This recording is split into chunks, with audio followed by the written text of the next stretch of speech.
This is GreenShift, the climate podcast from Skift. I'm Darin Graham. Glaciers around the world are melting faster than ever. In 5 of the last 6 years, they've retreated at record speeds, according to a recent report from the WMO. Since 1975, we've lost more than 9,000 billion tons of glacial ice. That's almost like a block of ice the size of Germany, 25 meters thick, just gone.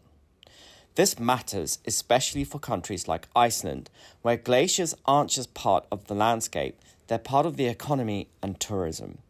Think ice cave tours, remote base camps. Iceland welcomed around 2.3 million international visitors last year. For most of them, glaciers and the Northern Lights are the big draw. But Iceland's glaciers are shrinking fast. One study shows they've already lost 750 square kilometres since 2000. If things keep going like this, scientists say the country could lose up to 35% of its glacial mass in just 50 years. Håka Ingi Einarsson is the founder of Glacier Adventure, a family-run guiding company operating near Europe's largest glacier in Iceland. At Glacier Adventure, what does it involve? So if I was to come to Iceland and book with your company, what would I be doing? So we have 2 different, let's say, seasons. We have the summer season and the winter season. The winter season, we are doing ice cave tours, where we either go directly to the ice caves or we go for a glacier hike and visit the ice cave as well. And then in the summer, we do a glacier hike. But what we have tried to do ever since we started is to offer an activity such as a glacier hike or an ice cave tour, but at the same time guide our guests through the history of the local region, and especially connected to the climate change, because the glacier that we are visiting, it's constantly receding. The recession is around about 100 meters annually. And with the same amount of speed of recession, we won't be able to go there in the next 15 to 20 years. The outlet will basically be disappeared. So we see that the ecosystem in our area is changing quite rapidly. And we use the opportunity to involve our guests into these changes that we see and try to influence them to think about their own environment back at home and their ever-changing ecosystem, because the recession of the glacier is very visual. You see something disappearing. It's like a balance of a bank account kind of just lowering and becoming zero or negative. But the visual effect back home is maybe a little bit slightly hidden, less visual, but it is happening all over the world.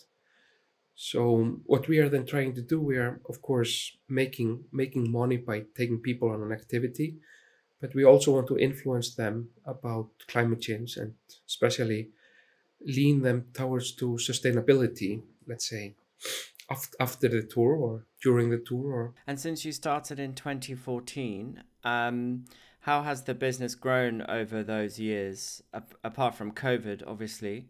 Have you felt that tourism has increased in that time? Yeah, I guess if you would look at the chart, tourism in Iceland is quite simple when it starts, I guess 1970, 1960, something like that. And it's mainly marked between June and July and part of August. It would combine with a vacation time in Europe, I guess. But 2010, it starts to shift, and there is kind of an exponential increase in the growth of tourism since then. So us starting Glacier Adventure in 2014, I guess we were kind of when the wave was starting to rise. So we come in at a good point, let's say business-wise, and it's been growing. It's been growing ever since, and we see growth in our numbers, at least in the tours that we provide, even though we are not necessarily increasing the amount of tours. We are just having let's say, better bookings into each and every tour. But we are seeing actually growth in January and February compared to last year, even though I guess Iceland in generally they are, think maybe a little bit decrease over the same time period. But tourism has just been increasing in Iceland, and I think it's the same everywhere in the world. I know to your business, glaciers are very important. And what about to tourism as a whole in Iceland? Is it one of the main things that people come to Iceland to see are glaciers? Yeah, I guess even though there is a downswing in the total amount of tourists coming to Iceland, I think the south and the southeast coast is so different from the rest of the world that people mainly come to Iceland to explore that. The black sand beaches, the closeness of the ocean and the high rising mountains, and then these outlet glaciers that come from the ice cap in the center, kind of coming down, shaping the lower area with lakes and ice lagoons, which is like quite spectacular. So yeah, generally I think that the uniqueness of the area is attracting many guests to it. Why do you think people like glaciers so much? What is it about them for you that is inspiring? Or... For me, when I go on Breiðamerkurjökull, it just you're in such a remote area and a unique landscape, without any distractions of anything else. I get the same feeling as if I go to a church or a sacred place where you can kind of recharge your own battery. I think that's part of what people seek as well. The ice caves are quite unique in the world, so it's become a little bit of a hype. It's like a bucket list moment for many guests coming.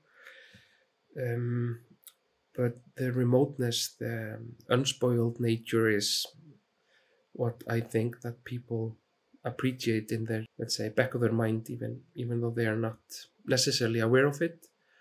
But I think that's a specific and special place that you can't find anywhere else, or at least not as accessible, is the thing that attracts people to it. And it's also the quietness that you can experience there. It's weird. Sometimes you can just stand there with maybe a breeze of a wind and basically no noise around you. So the soundscape, it is very variable for like a very peaceful kind of experience up to a noisy event as let's say an ice calving from the outlet falling in the lake. People come from all over the world just to be able to see this, I would say, kind of like a phenomenon, which is sadly probably not going to be as accessible in the next 5, 10, 15 years, if we are very lucky, I think. People need to travel 5-6 hours to get there. They need to stay in the area. Obviously, then that's supporting hotels, restaurants, shops. I know it's hard to divide everything, but clearly glaciers support the wider tourism sector as well, in a way. Yeah, I would say that many of those guests that are coming to Iceland, they would not come unless they would have the chance of seeing an ice cave and the Northern Lights. I think that's one of the first things that they mention when they answer let's say a question list, is that these were the main let's say segment that draw them to Iceland as a place to visit. And I know this because we assist many scientists with their field work, and some are about going to the field, some are trying to understand human behavior as well. And this is often at the top 3. It's ice caves and Northern Lights during winter. wintertime. And 100 meters a year seems it's such a lot. I mean, have you seen that physically during your time going back year after year? Do you ever go back and some years you're like, I just can't believe what is happening here? And I see dramatic changes, of course. Since I started working there, I can stand with a group and just point out, hey guys, do you see this was the Glacier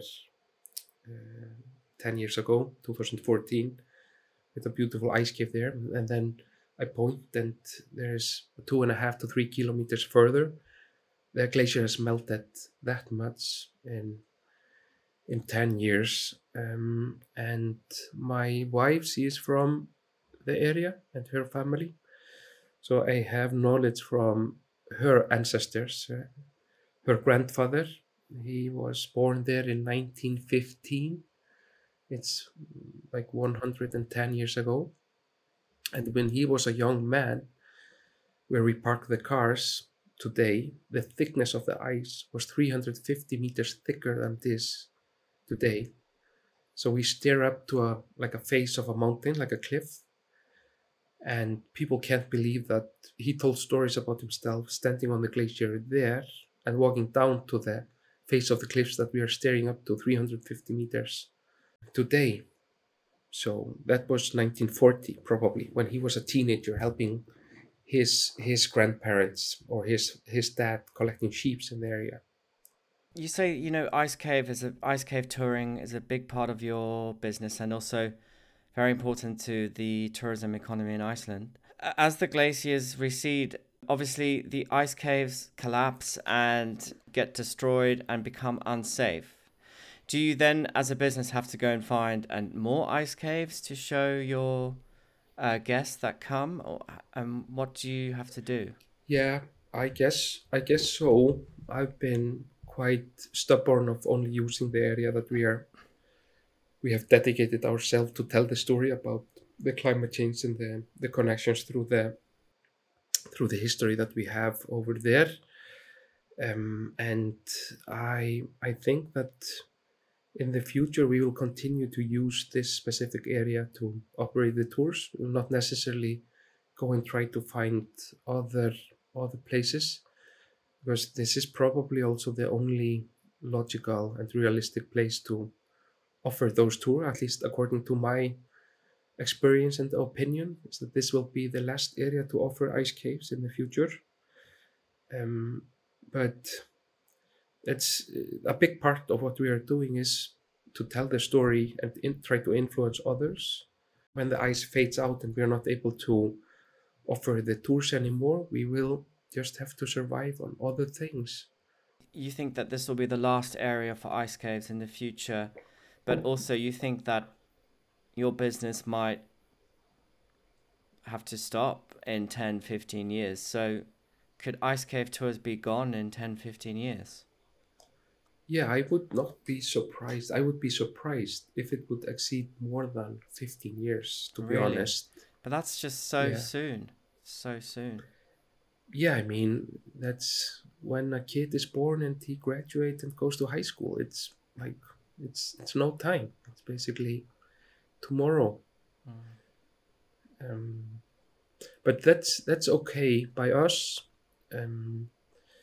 That's okay by us, but we hope that we will have had chance to influence enough people to create some political changes, that people will be willing to change behavior, travel less, consume differently, use their time differently, and prioritize just differently. So that's the end goal and the motivation kind of the business. Are you worried about the future of your business and your livelihood, your family?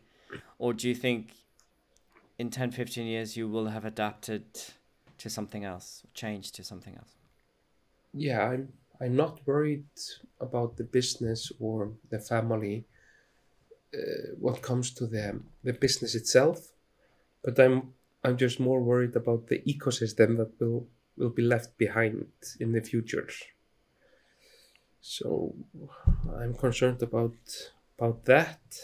And what about tourism Yeah, as a whole in Iceland? If the glaciers go or recede so much that it's difficult to get there and see it? think it depends on how we will able to build up stories about, let's say, glacier landscape.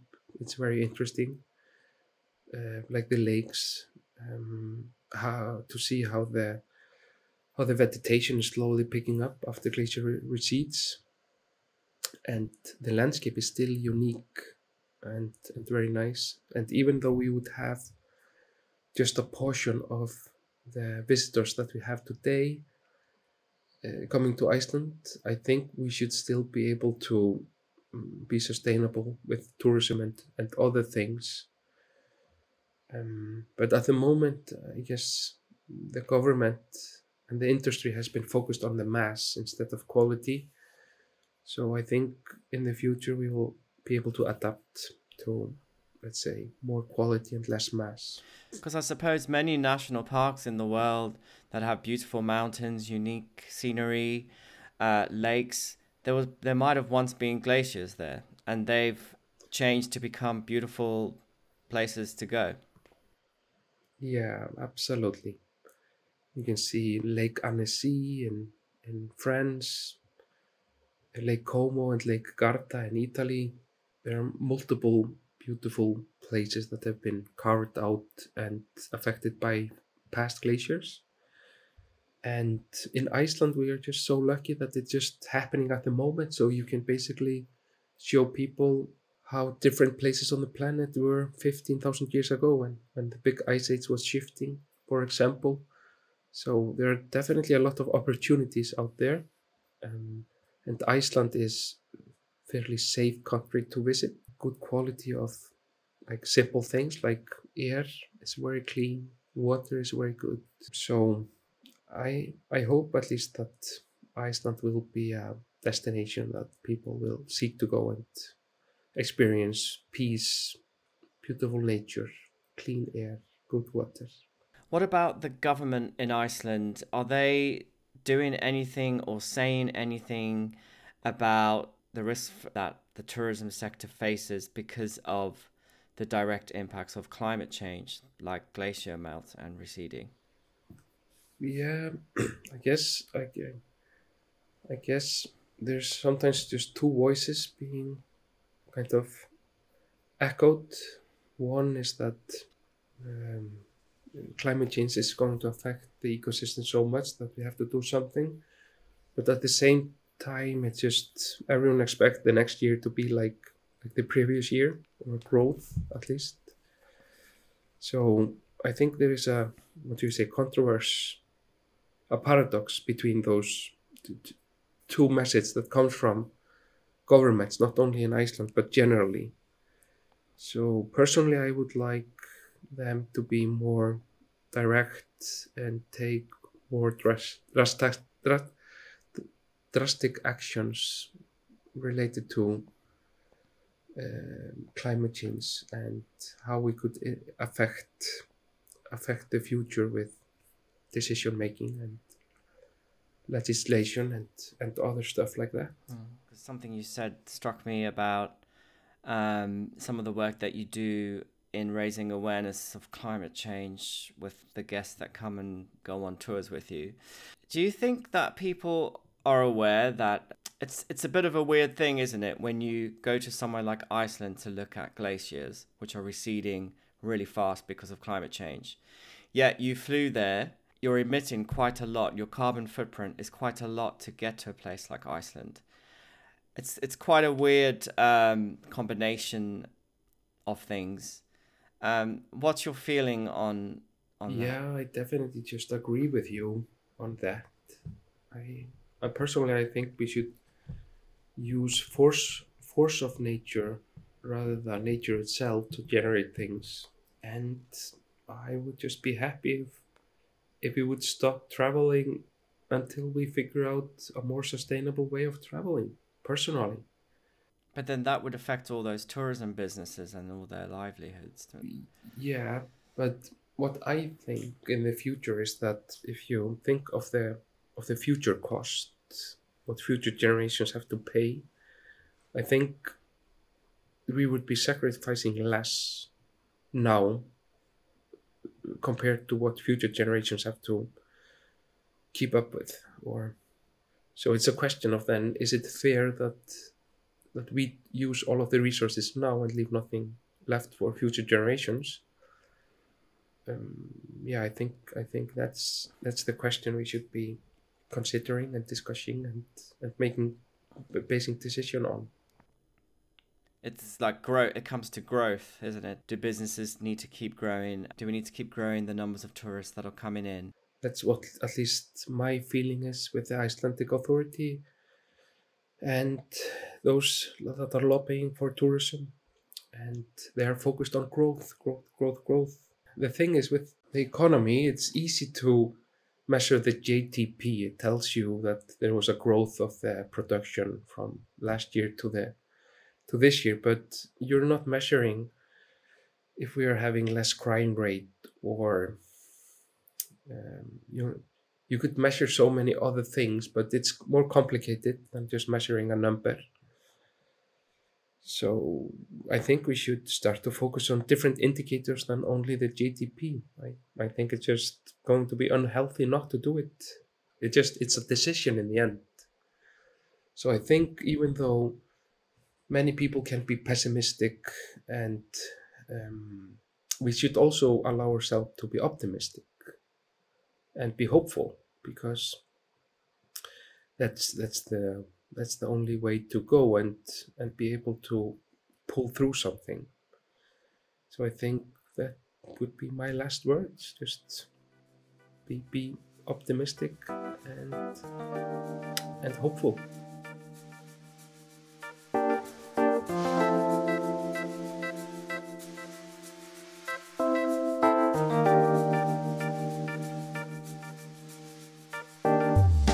The government in Iceland told me that it has taken steps to protect what it can. The country has a national climate adaptation plan and recently renewed its tourism policy to 2030 with a strong focus on balance between growth, nature, people and place. As one official put it, they're working to spread visitors more evenly throughout the year and across the country. But it doesn't look like any policies are going to stop the glaciers from disappearing. Scientists have repeatedly warned that it's going to happen at some point. We may be able to slow it down. So if glaciers aren't going to stick around as a reason to visit, tourism in Iceland may need to evolve too. Thank you for listening to GreenShift, the climate podcast from Skift. We're still a new show, so if you like what you've heard, follow or subscribe wherever you get your podcasts. It helps more people find us. And if you've got an idea for an episode or someone you think we should talk to, please send me a note at dg@skift.com. And one last thing, our climate reporting at Skift, including this podcast, is made possible thanks to financial support from Intrepid Travel. That backing helps us produce more in-depth stories. But as always, Intrepid doesn't influence what we cover or how we report it.